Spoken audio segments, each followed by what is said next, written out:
Alright, this is part 10 on the Lotus Elan. So in part 9, we put the steering rack together. So this episode we're going to be putting the front spindles together, uprights, all this, pretty much everything control arm out, going together. So I already put this one together off camera, and we're going to put the other side together, the right hand side of the vehicle. So yeah, I've already cleaned everything up off camera, so I don't know how to make that look interesting. So yeah, let's get started. Alright, so I have everything laid out on the workbench. The bearings are in a bag full of grease right now. So I'm waiting on trunnion bushings, so we're going to put it together with the old one, but I'll replace them at a later date once I get them. So like I said, cleaned everything up, painted everything, so should go together fairly easily. All the hardware has been cleaned up, wire wheeled. So yeah, let's put it together. Alright, so first thing first, I'm going to put the spindle in the upright. I put a light amount of anti-seize on it, just so in the future if it needs to come off, it will. Going to position the flat side back. I don't know where it's supposed to be positioned, but that's where I positioned the other one. I'm going to use two sockets, one that slips over, presses on this area, then another that slips over, presses on the back of the upright. Just going to give it a quick tap to seat the spindle in. And then from there, light bit of anti-seize on the end of the threads.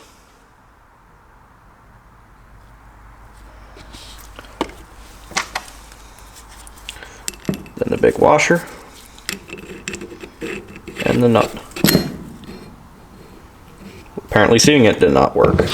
Alright, so I have the spindle in the vise. I'm just going to slowly and carefully tighten down the spindle nut. And then later torque it once I go inside and figure out what the torque spec's supposed to be.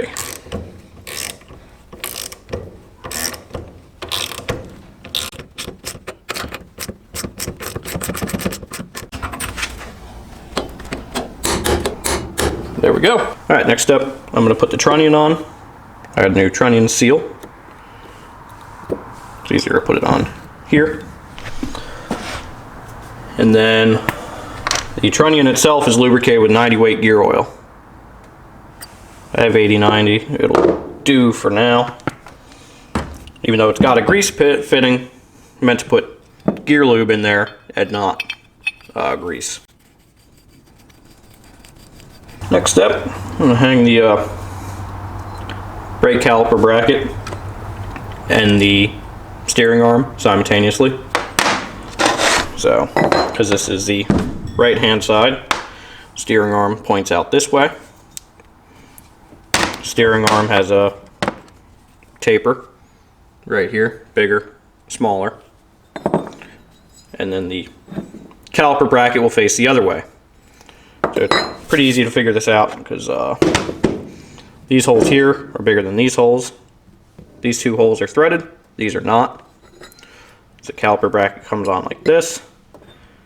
And then the steering arm bracket goes in like this on the right hand side.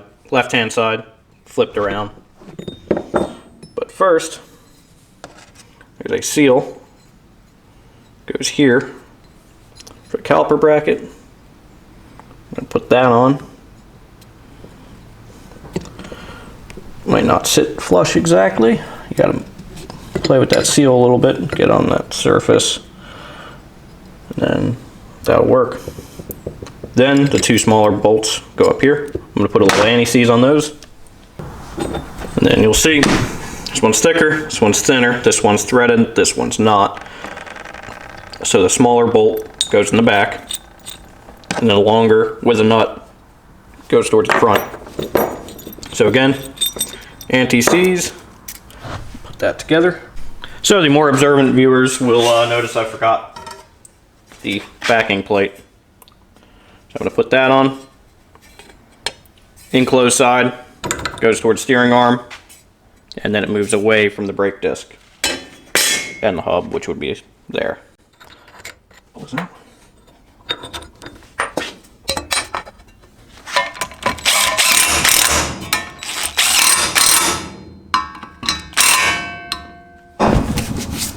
Alright, so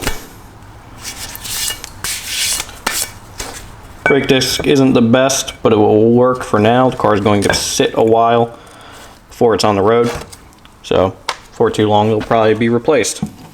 So again, like everything, a little bit of anti-seize.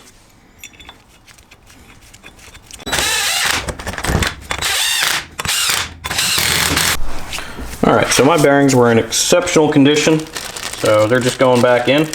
They've already been cleaned, repacked. So the big bearing goes in back here. This little retainer that rides up against the felt grease seal goes in. Flip her over. I'm gonna pack a little bit more grease in there. Now for the outer bearing, and then the retainer plate goes in like that. And then I'll hold off on putting the retainer plate in until I put it on the spindle. Put that aside. My felt seal. So back to the spindle. Put the felt seal down. I'm going to lower the hub onto this. Make sure the bearing is seated.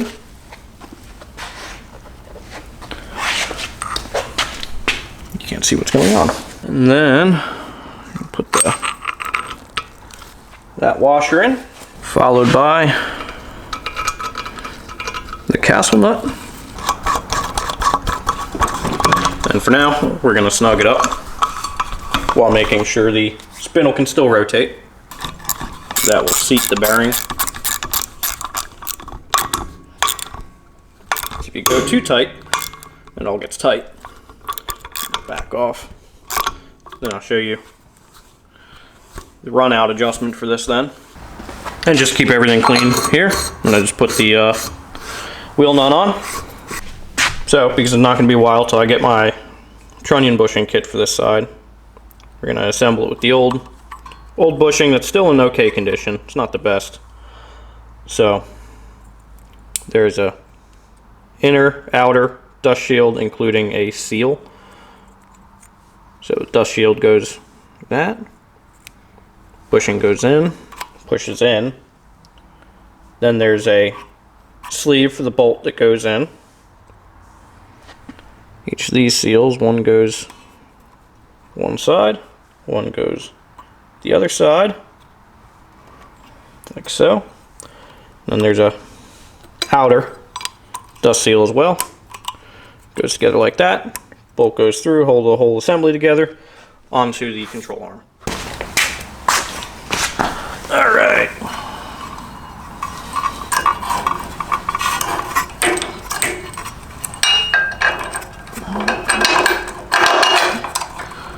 Finagle that in there. Not right there.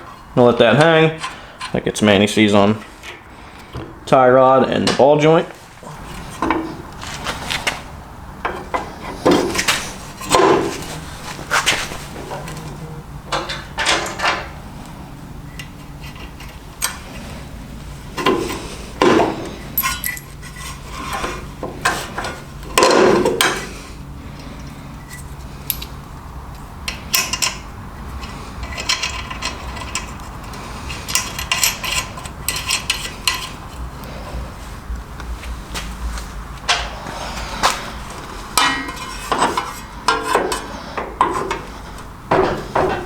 Whew. Front end's getting a little heavy. I need to reposition the sawhorses.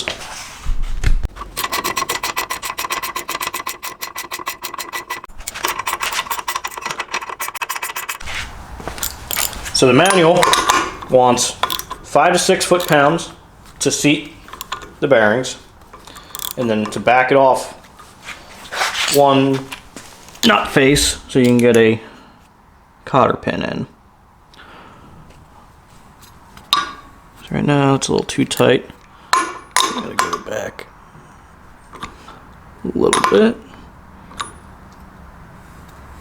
A little bit more so I can get the cotter pin in. A little bit the other way. Spin smoothly, and I should be able to get a cotter pin in. And to get the cotter pin in, you need to pre-bend it. It's a process that requires patience. A little difficult getting in there.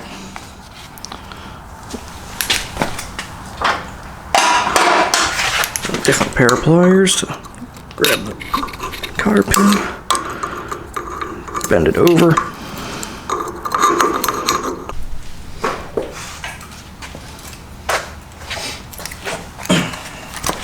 So I have the brake caliper already loaded with the pads, so I just slide it on.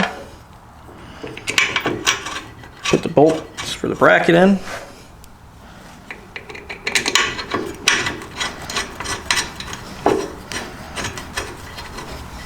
And then torque them down.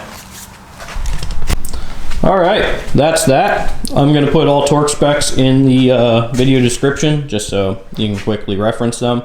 So I think I missed a few of them.